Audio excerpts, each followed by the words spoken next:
जय हिंद साथियों, स्वागत है आपका आपके अपने YouTube चैनल विजन क्लासेस पर। साथियों, क्लास 9th की मैथ चल रही है और आज अपन पढ़ रहे हैं प्रश्नावली 2.3 का क्वेश्चन नंबर 3।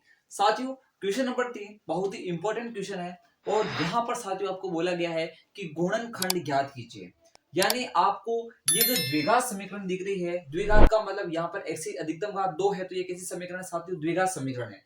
तो ये जो द्विघात समीकरण दिख रही है, इसमें आपको x का मान ज्ञात करना है, यानी इसके आपको गुणनखंड ज्ञात करना है। देखिए, आपको सिंपल यहाँ पर गुणनखंड ज्ञात कीजिए बोला ना, तो अपन गुणनखंड तक ही इसको ड्रॉप करेंगे। और अगर आपको बोलता है इसके मूल ज्ञात करो या फिर इसके हल ज्ञात करो, तो इसको अपन आगे और बढ़ाते हैं। वो कैसे बढ़ाते हैं वो भी मैं आपको इसमें बता दूंगा। तो फाइनली अपन फिलहाल अपन क्या करते हैं, यहाँ पर इसके गुणनखंड ज्ञात करना सीखते हैं। सुनिएगा साथियों, आपका पूरा ध्यान बोर्ड पे होना चाहिए। आपसे वादा करता हूं मैं कि ये जो फर्स्ट क्वेश्चन है, ये फर्स्ट क्वेश्चन आपके लिए लास्ट क्वेश्चन होगा, क्योंकि आप बोलोगे सर अब बाकी के हम कर लेंगे। लेकिन उसके लिए आपको पूरा डेडिकेशन चाहिए कि गुणनखंड करते कैसे हैं, यहाँ पर किस तरह से अपन स्टेप्स को फॉलो करते हैं। तो पहली स्टेप सुनिए साथियों, आपको कुछ नहीं करना है।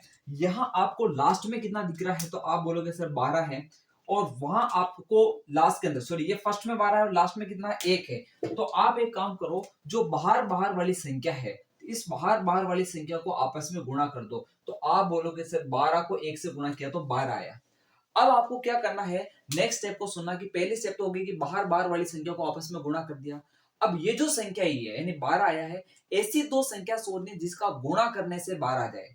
आप चिन्ह पे ध्यान मत दो, आप सिंपल सा ये सोचो कि किस किस को गुणा करने से 12 आता है, बाकी सब मैटर बाद में देखेंगे। तो अपन देखेंगे कि अपने को 2 और 6 को गुणा करने से 12 आता है। 2 को 6 से गुणा करूंगा तो 12 आएगा, 4 को 3 से गुणा करूंगा तो 12 आएगा। तो ये दो तरीके हैं जिससे मैं 12 को ला सकता हूं। अब आप ये सोचोगे कि अब अपन कौन सा टुकड़ा सेलेक्ट करें, अपन इसको लें या इसको लें। ये चीज आपको पता चलेगी इस बीच वाले नंबर से।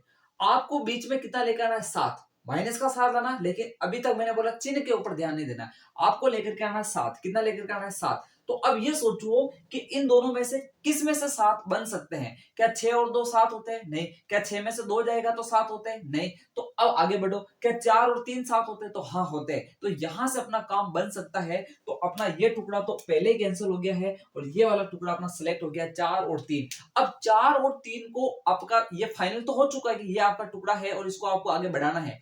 लेकिन 4 और 3 को कैसे सेट करें कि माइनस का 7 आ जाए। तो ऐसा काम करें कि माइनस का 4 और माइनस का 3 कर ले, ताकि वो माइनस का 7 हो जाता है। भाई माइनस का 4 में माइनस का 3 ये दोनों जुड़ेंगे तो कितना हो जाएगा, माइनस का 7 हो जाएगा। तो फाइनली टुकड़ा मिल चुका आपको माइनस का 4 और माइनस का 3। अब इसको यहां कैसे व्यवस्थित करना है उसको देखें साथियों।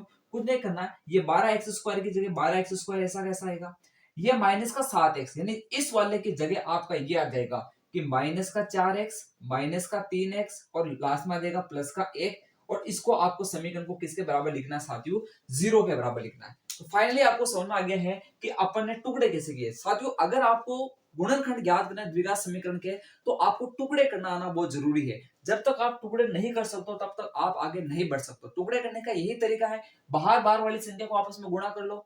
वो जो गुणा है वो गुणा आपको लाना है किसी दो अंकों के गुणा करने से, किसी दो संख्या के गुणा करने से। तो वो आप जितने पॉसिबिलिटी बनती वो सारी आप लिखे एक बार। लेकिन कौन सा वाला आपको सेलेक्ट करना टुकड़ा वो आपको पता चलेगा इस बीच वाले नंबर से पता चल जाएगा। ठीक है साथियों, तो अब आगे बढ़ते हैं। अपनी अगली स्टेप है, यहाँ दो दो के जोड़े बना लो। क्या कर लो, दो दो के जोड़े बना लो। ये दो संख्या का जोड़ा, ये दो संख्या का जोड़ा।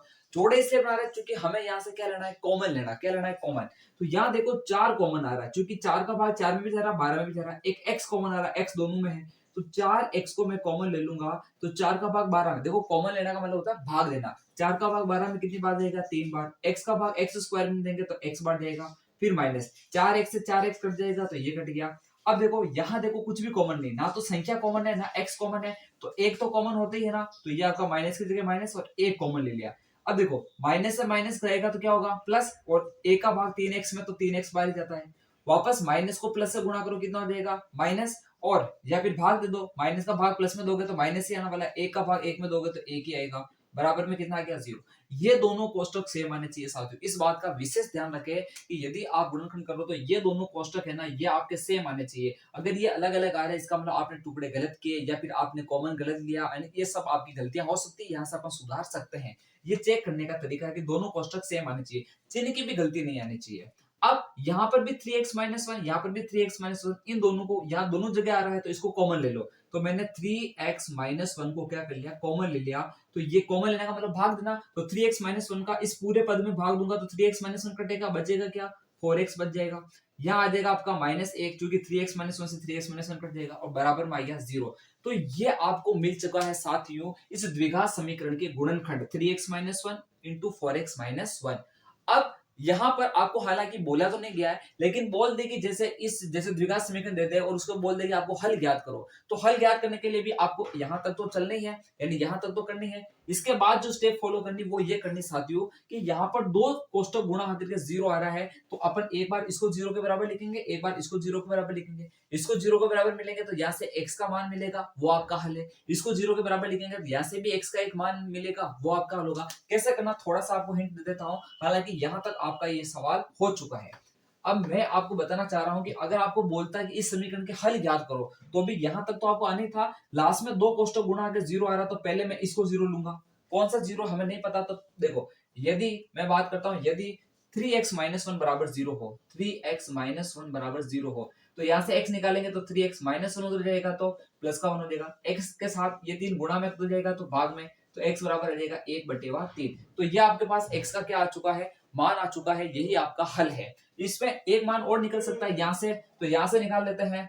दूसरा एक लेते तथा दूसरा एक लेते यदि इसको कर लो 4x minus one, 4x minus one बराबर 0 हो तो 4x बराबर हो जाएगा -1 हो जाएगा तो +1, x बराबर आ जाएगा 1/4। तो यहां से अपने पास x के दो मान आ चुके हैं, x बराबर 1/3, x बराबर। ये आपको नहीं करना है। ये कब करना है साथियों, जब यानी यहां तक तो आपको करना रहता है, लेकिन ये आपको कब करना, जब आपको बोल दे कि इस द्विघात समीकरण के हल ज्ञात करो, इसके मूल ज्ञात करो, तो उस केस में आपको ये करना पड़ेगा। ये क्लास 10th के अंदर आपको काम आने वाला है। अभी इसकी कोई रिक्वायरमेंट नहीं है। अभी आपको सिर्फ गुणनखंड ज्ञात करने को बोला तो यहां तक ही आपको करना है। ठीक है साथियों, वो मैंने इसलिए बता दिया ताकि आपको कुछ एक्स्ट्रा चीज भी नॉलेज में आ जाए। ठीक है साथियों, तो इस सवाल को आप यहां तक नोट करो और फिर बढ़ते हैं अपन अगले क्वेश्चन की ओर।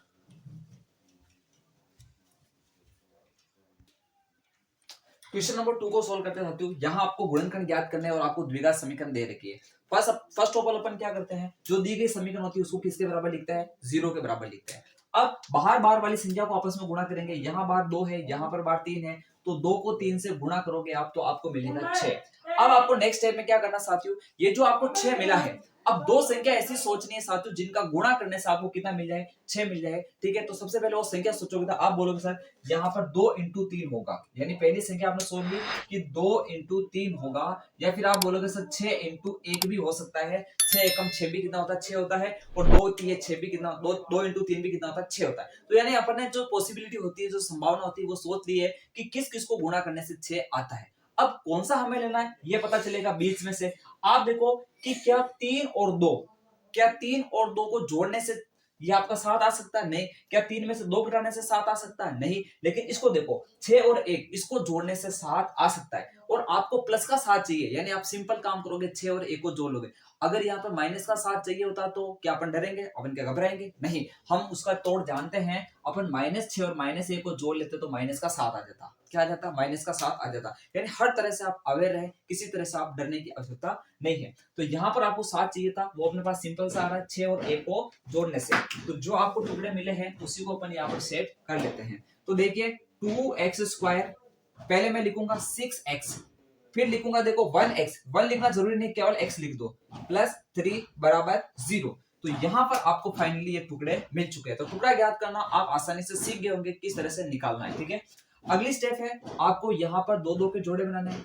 यहाँ आपको 2 कॉमन दिख रहा है, एक x कॉमन दिख रहा है, तो 2x को कॉमन ले लो। 2 से 2 कटेगा, x से x² कटेगा x बार में, फिर आ जाएगा प्लस 2 का भाग इस 6 में 2 कितनी बार, 3 बार, x का भाग x में जाएगा, खत्म। फिर ये देखो प्लस, यहाँ से कुछ कॉमन नहीं है, ना संख्या है ना x कॉमन है, तो a कॉमन है, ये प्लस था तो यहाँ प्लस आ गया। a का भाग x में देंगे वही x बार, a का भाग 3 में देंगे वही 3 बार, सेम आ जाएगा, कोई दिक्कत नहीं। अब यहाँ वाला कोष्टक सेम आना चाहिए, हमारे सेम आ रहा है यानी हम सही चल रहे हैं। इस कोष्टक को ही कॉमन ले लो, दोनों जगह है तो x प्लस 3 को ही कॉमन ले लिया मैंने। ये x प्लस 3 इस वाले से कॉमन आएगा, यहाँ से बचेगा 2x बचेगा, और यहाँ से ये कटेगा तो बचेगा क्या, प्लस 1 बचेगा, और बराबर में क्या आ रहा है 0। तो ये अपन ने इस समीकरण के भी क्या निकाल दिए साथियों, गुणनखंड निकाल दिए है। अगर हल ज्ञात करने होते हैं तो एक बार इसको 0 के बराबर लिखता, एक बार इसको 0 के बराबर, x के अलग अलग मान आते, वो आपके इसके क्या हो जाते हैं, हल हो जाते हैं। तो यहाँ तक आप इस क्वेश्चन को अच्छे से नोट करो, बढ़ते हैं अगले क्वेश्चन की तरफ, तब तक आप इसको अच्छे से नोट कर लो। तो बढ़ते हैं साथियों क्वेश्चन नंबर 3 की तरफ। यहाँ आपको द्विघात समीकरण दे रही है 6x² प्लस 5x माइनस 6। आपको इसका क्या करना है, गुणनखंड ज्ञात करना है। तो कुछ नहीं करेंगे, सबसे पहले दी गई समीकरण को किसके बराबर लिखेंगे, 0 के बराबर। अब बाहर बार वाली संख्या को गुणा करो, 6 को 6 से गुणा करेंगे कितना आएगा, 36 आएगा। अब दो संख्या सोचो जिसका गुणा से 36 आता हो, ठीक है, पहले संख्याएं सोच लो, बाकी बात बाद में करेंगे। तो अपन सबसे पहले देखते हैं कि 6 इंटू 6 से 36 होता है, 6 इंटू 6, या फिर अपन जानते हैं 9 इंटू 4 कितना होता है, 9 चौक 36 होता है। यानी अपन ने दो तरह से देखा कि 36 आ रहा है। अब कौन सा टुकड़ा सेलेक्ट करें, हमें 5 लेना। क्या 6 और 6 को जोड़ने से 5 आता है, 6 में से 6 घटाने से 5 आता है, नहीं आता है। तो दोनों तरीके से नहीं आ रहा, तो इसको कैंसिल कर दो, तो ये टुकड़ा ही अपना क्या हो जाएगा, कैंसिल हो जाएगा। अब देखो 9 और 4, हमें पता 9 चौक 36 तो हो रहा है, लेकिन 9 में से 4 घटा देंगे तो 5 भी आ जाएगा। 9 में से 4 घटा देंगे तो 5 भी आ जाएगा, तो यहाँ पे टुकड़ा आ जाएगा अपने पास 9 माइनस 4। क्या आ जाएगा, 9 माइनस 4। अब यहाँ प्रॉब्लम कब आती है मैं बताऊं आपको, अगर यह माइनस का 5 होता तो क्या करते हैं, तो कुछ नहीं करना, माइनस वाली संख्या को बड़ी ले लो, प्लस वाली संख्या को छोटी ले लो। वैसे 9 और 4 का अंतर तो 5 लिखेंगे, बड़ा माइनस है तो माइनस का 5 आ जाएगा। तो आप हमेशा ध्यान रखें, माइनस का अगर आपको लेकर के आना है यहाँ पे, तो आप बड़ी वाली संख्या को माइनस का ले लो, छोटी वाली संख्या को प्लस का ले लो, आपका काम हो जाएगा, ठीक है। तो आपका टुकड़ा हो गया माइनस का 9 और प्लस का 4। तो अपन यहाँ इसको सेट कर लेते हैं टुकड़े को, तो ये आ जाएगा 6x² माइनस का 9x प्लस का 4x प्लस का 4x। x हमेशा लगाना, ध्यान रखना, इस टुकड़े के साथ में x लगाना है। फिर माइनस से बराबर क्या है, 0। अब अपन क्या करेंगे, दो दो के पेयर बना लेते हैं, ये दो का पेयर, ये दो का पेयर। यहां से देखो एक तो 3 कॉमन आ रहा है, एक x कॉमन आ रहा है, तो 3x आपके कॉमन आ जाएगा। 3 का भाग 6 में दो कितनी बार, 2 बार। x का भाग x² में दो कितनी बार, x बार। 3 का भाग 9 में कितनी बार, 3 बार। x से x कट गया। फिर यहाँ से देखो आपके 2 कॉमन आ रहा है, तो 2 को कॉमन ले लिया, तो 2 का भाग इस 4 में देंगे कितनी बार, 2 बार। x आपका ऐसा कैसा, 2 का भाग 6 में कितनी बार, 3 बार, बराबर में कितना, 0। 2x माइनस 3, 2x माइनस 3, दोनों कोष्टक सेम है, यानी अपन यहाँ तक सही चल रहे हैं। इस कोष्टक को ही कॉमन ले लो, तो मैंने 2x माइनस 3 को क्या कर लिया, कॉमन ले लिया। तो ये पूरा इससे कटेगा तो कितना बचेगा, 3x बचेगा, यहाँ से यहाँ पर आ जाएगा प्लस 2 आ जाएगा, और बराबर कितना आ जाएगा साथियों, 0 आ जाएगा। तो फाइनली अपन ने जो अपनी द्विघात समीकरण थी 6x² प्लस 5x माइनस 6, इसका भी गुणनखंड निकाल दिया है। तो इस सवाल को आप अच्छे से नोट करो, फिर अपन बढ़ते हैं अगले क्वेश्चन की ओर।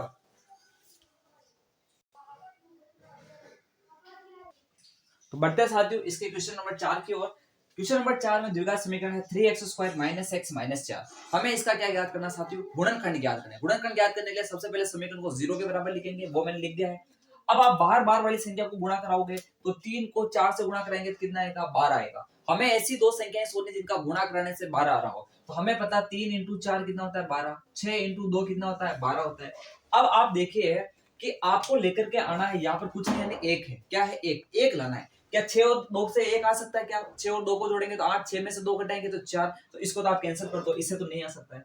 लेकिन 3 और 4 से अपन 1 ला सकते हैं। अब देखो 3 और 4 से 1 आ सकता है, क्योंकि इनके बीच का गैप कितना, 1 है। लेकिन हमें माइनस का 1 लाना, और मैंने आपको बात बोली थी, जब भी आपको माइनस में लेकर के आना है यहाँ पे, तो आपको बड़ी संख्या के साथ माइनस लिखना, छोटी संख्या के साथ में प्लस लिखना है। तो टुकड़ा होगा माइनस का 4 और प्लस का 3, ताकि इसका आंसर आता है माइनस का 1। क्या आता है, माइनस का 1 आता है। तो ये अपना टुकड़ा सेलेक्ट हो जाएगा साथियों। इसको यहाँ पर अपन सेट कर लेते हैं, 3x², ये हो जाएगा माइनस का 4x, और ये हो जाएगा आपके पास प्लस का 3x, और ये हो जाएगा माइनस का 4 बराबर 0। इसकी जगह ये आ गया, ठीक है। तो ये अपना टुकड़ा कंप्लीट हो गया है। अब दो दो के पेयर बना दो, ये 2 और ये 2 के पेयर बन गए। यहाँ से संख्या तो कॉमन नहीं आ रही, क्योंकि 3 का भाग 4 में नहीं जाता है। 4 कॉमन लूंगा तो 4 का भाग 3 में नहीं जाता, लेकिन x कॉमन आ रहा है, तो x को कॉमन ले लो। तो यहाँ से बचेगा आपके पास 3, और एक x कटेगा तो 1x बचेगा। यहाँ से बचेगा -4, x से आपका x कट गया। फिर आ गया प्लस, यहाँ कोई संख्या कॉमन नहीं है, ना ही आपके पास x कॉमन है, तो a कॉमन है। a कॉमन लेने से कोई फर्क नहीं पड़ता, ऐसा का ऐसा आ जाएगा। बराबर कितना आ रहा है, 0 आ रहा है। ये वाला कोष्टक और ये वाला कोष्टक सेम आ रहा है, यानी आप यहाँ तक सही चल रहा हो। अब इस कोष्टक को कॉमन ले लो, इस कोष्टक को कॉमन लेंगे तो 3x - 4 आपका बाहर आ जाएगा। यहां से देखो ये कोष्टक कटेगा तो एक x बचेगा, यहां से आपका +1 बचेगा और बराबर में आपके 0। तो फाइनली अपन ने इस क्वेश्चन नंबर 3 के चौथे क्वेश्चन के भी गुणनखंड इजी गोइंग वे में निकाल दिए। यानी आपने देखा सारे अपन ने जो किए उस समय एक जैसा प्रोसीजर चल रहा है। तब तक तो अब इस क्वेश्चन को आप अच्छे से नोट कर लो व्यवस्थित तरीके से। तो साथियों आज अपन केवल गुणनखंड विधि को ही देखेंगे, ठीक है। तो आज के लिए अपनी क्लास में सिर्फ इतना ही है और आने वाली क्लास के अंदर अपन आज जैसे द्विघात समीकरण के अपन ने गुणनखंड ज्ञात करना सीखे, वैसे ही अपन त्रिघात समीकरण के गुणनखंड ज्ञात करना भी सीखेंगे। यानी आपकी x की अधिकतम घात या 2 थी, अब ऐसी समीकरण पढ़ेंगे जिसमें x की घात 3 हो, तो और भी वो इंटरेस्टिंग होने वाला है। तो उसको जानने के लिए आपको बना रहना पड़ेगा, तब तक आप इन चीजों को अच्छे से समझे, क्योंकि ये चीजें आपको आएगी तो ही आप अगली चीजों को कंटिन्यू कर पाओगे, ठीक है साथियों। तो मिलते हैं अपनी अगली क्लास के अंदर, तब तक के लिए इतना ही कह के जाऊंगा आपको कि इंतजार रहे आपको उस क्लास का जो और भी शानदार और जानदार होने वाली है। जय हिंद।